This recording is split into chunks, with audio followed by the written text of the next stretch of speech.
ক্রিকেটারদের সমস্যা, এভাবে করলে তো আমাদের আবেগ নিয়ে খেলা হচ্ছে। প্লেয়াররা এখনো আসেনি, টস হবে কখন বা খেলা দেখবে কখন? 2017 সালে 18 সালে যেসব খেলা হয়েছিল ওগুলো অনেক জমজমাট। বলতেছে নাকি খেলা হবে আবার হবে না, মানে দ্বিধাদ্বন্দ্বের মধ্যে আছে। খেলা হবে কি হবে না এটা দ্বিধাদ্বন্দ্বের মধ্যে আসে।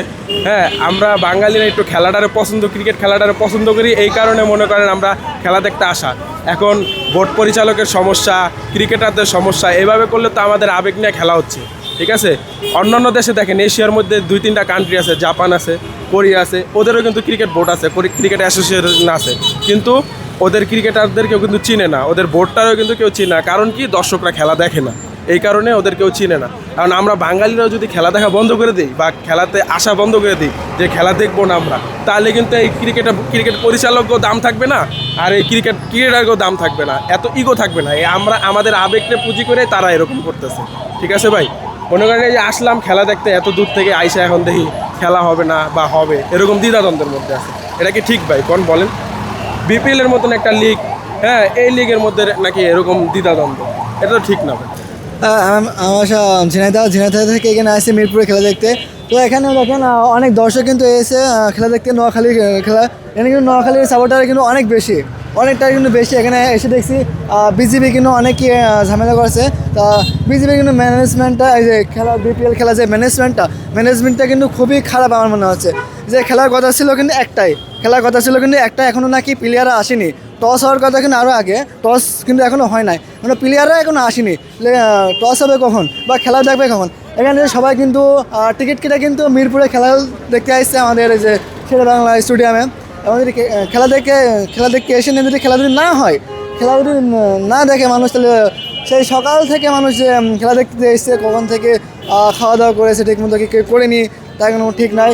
আমাদের খেলা দেখবে, যে আমাদের দুপুর গড়ে চললো, যদি খেলা যদি না হয়, মানুষের মনোবলটা যে বাসা থেকে কিন্তু এসে কিন্তু যে আমরা খেলা দেখবো, এটা মনোবল থাকে না, যে রাতে টিকিট কাটছে, একদিন আগে টিকিট কেটে, যে এটা আক্ষেপ থাকে। খেলা যদি না দেখে তাহলে কিন্তু কেন একটা আক্ষেপ না, মানে মানুষ চলে যাবে যে খেলা দেখতে পারেন। এত লোকজন, ছোটো থেকে বড় যত আমরা লোকজন আইছি, যে কোথাও নোয়াখালী থেকে কিন্তু অনেক মুরব্বী চাচারা দেখলাম যে এসে, অনেক কিন্তু দর্শক কিন্তু আমাদের মাঠে এসে, কিন্তু মাঠে ঢুকতে পারছে না বিসিবির কারণে। বিসিবি অনেক সমস্যা চলছে। আমাদের বিপিএলটা মনে হয় যে আরও ভালোভাবে ম্যানেজমেন্টটা করতে, আরও ভালো পর্যায়ে নিতে। এখন আমাদের বিপিএল খেলা নাকি ওরা আবার আছে ইন্ডিয়ার আইপিএলের সাথে কিন্তু তুলনা করে। কীভাবে তুলনা করে?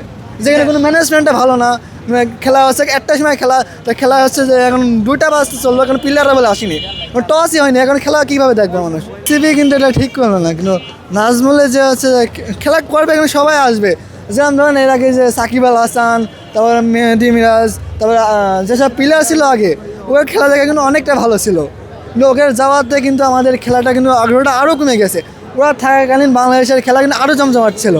2017 সালে 18 সালে যেসব খেলা হয়েছিল ওগুলো অনেক জমজমাট, কিন্তু ওদের তুলনায় কিন্তু এই সিজনে যে 2026 সাল 25 সালে যেসব খেলা, এই খেলা কিন্তু অতটা উন্নত না। আমার মনে হয় কি আগে যেসব খেলা ছিল, প্লেয়ার ছিল সাকিব আল হাসান, তারপরে হচ্ছে আমাদের দেশের ক্যাপ্টেন যে মাশরাফি, ওদের খেলা কিন্তু ক্যাপ্টেন্সি করার মাঠটা কিন্তু সাজানো অনেক ভালো ছিল। ওদের খেলা দেখে অনেক ভালো লাগতো। আমি খেলা দেখতাম সেই ভোরবেলা পর্যন্ত, 3টা পর্যন্ত আব্বুর সাথে। তো ক্রিকেটাররা যে একটা সম্মতি দিল যে